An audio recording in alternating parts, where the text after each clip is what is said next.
Hello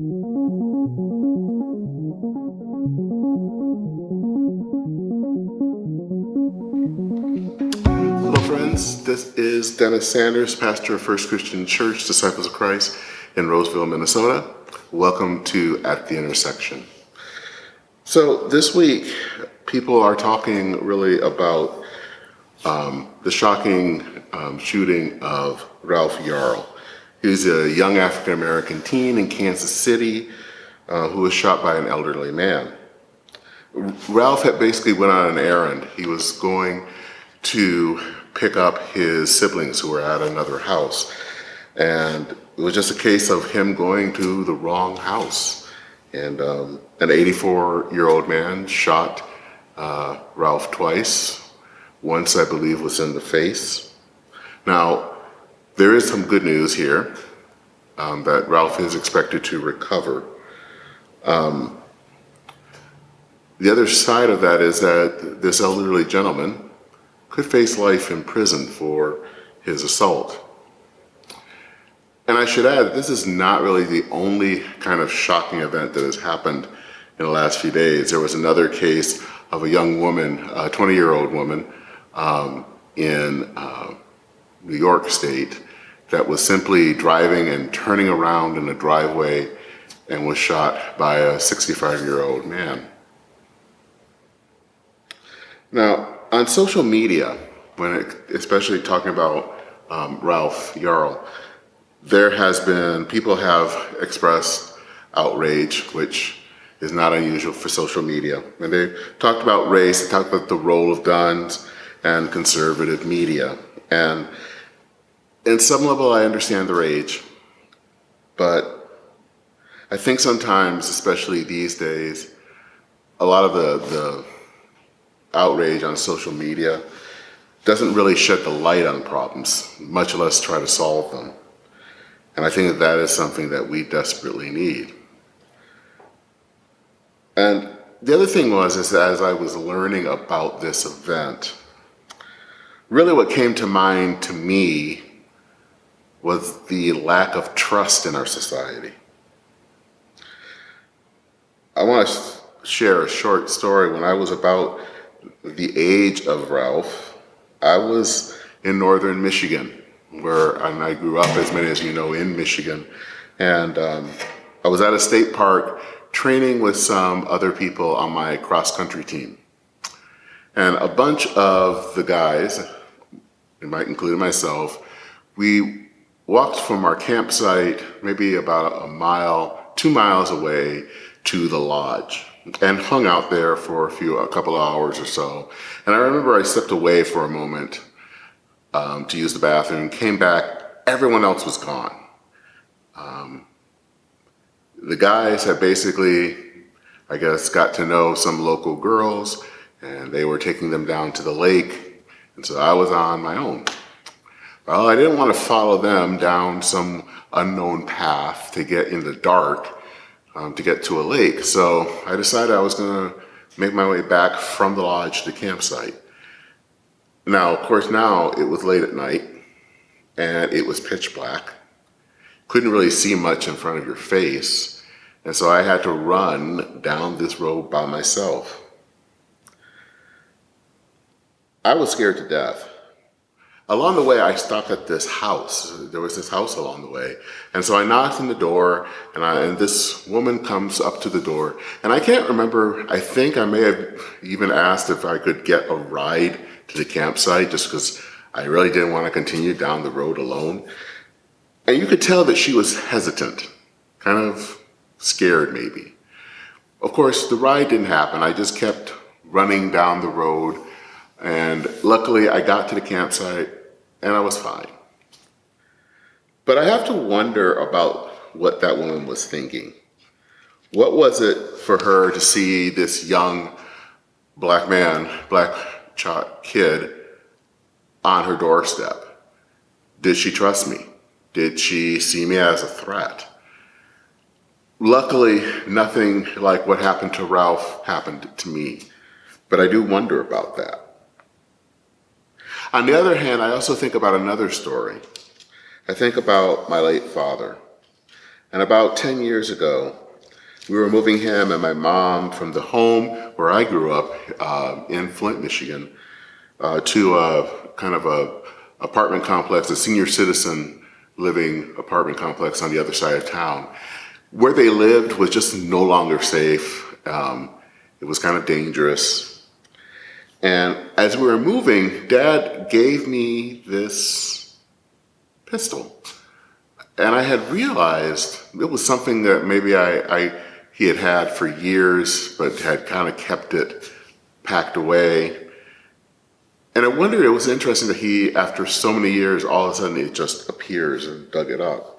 And sometimes I wonder, did Dad dig up this gun that had been put away for decades? Maybe as a sense of self-protection. The neighborhood, as I said, that I grew up in, which was fairly safe in the 70s and 80s, had become incredibly unsafe. And here was a man now in his early 80s. He was in poor health. And I wonder if he may have had this gun out now to protect himself and his wife in an environment where he just couldn't trust people anymore. The thing about growing old is that it can be a scary prospect. A world that might have seemed benign when you were younger, all of a sudden is full of threats, both real and imagined. And I think about this man in Kansas City who is in his mid-80s. Maybe he's living alone and maybe he's scared. And I think the fact is that there are many people in our society, many elderly people especially in our society, that live in a world where it just seems like everything is dangerous.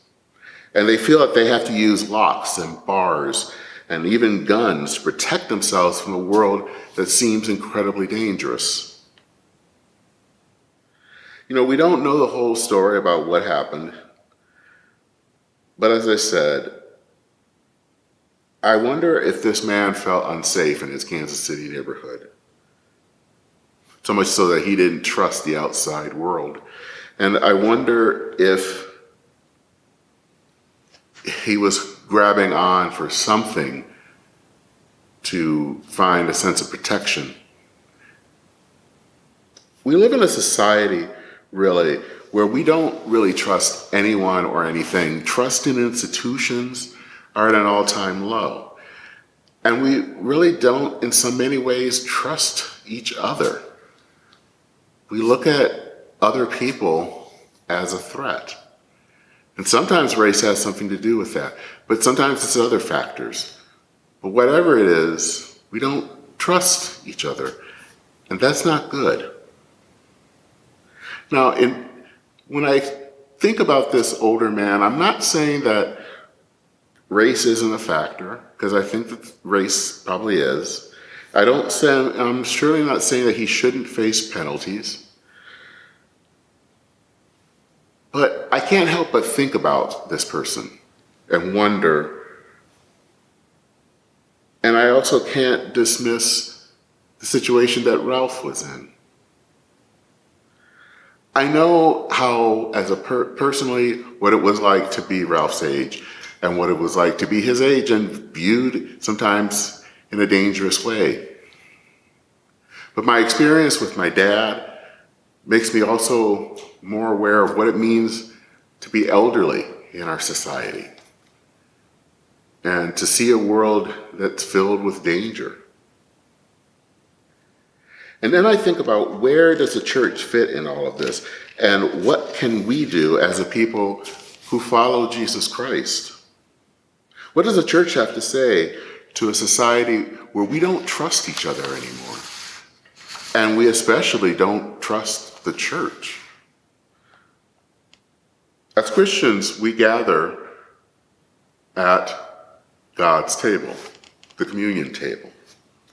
When that is where we come to that, we remember God's saving acts through Jesus Christ.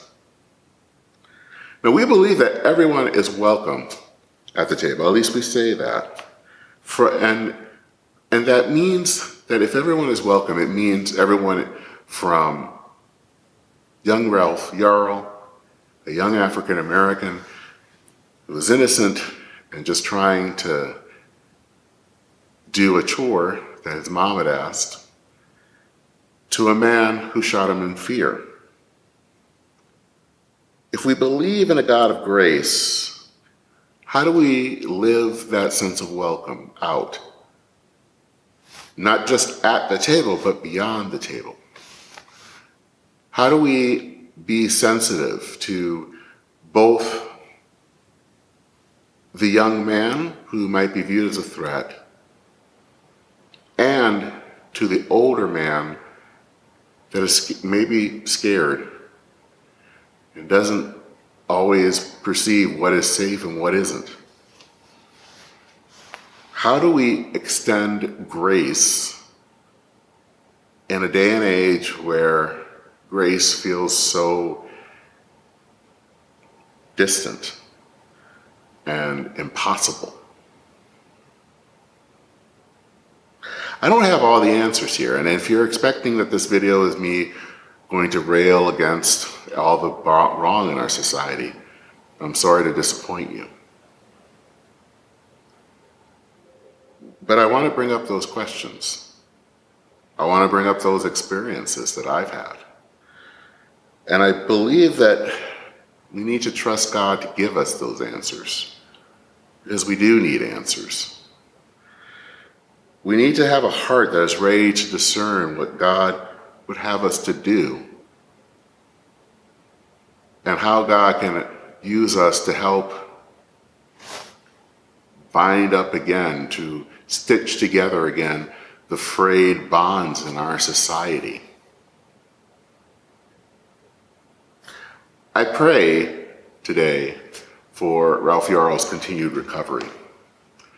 I pray for him because I know that the days, the weeks, the months will not be easy for him as he recovers and as he has to kind of live his life in public. But I also pray for this elderly man. I don't know who he is. Maybe he is a person that is scared. Maybe he is a person that has a problem with race. I don't know. But I pray for him as well. And I pray for the church, both this local congregation, but the church in general, that God will help us to discern what we can do and what God would have us do in this world that is so dominated by fear and distrust.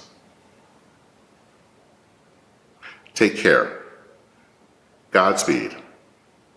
And I'll see you soon.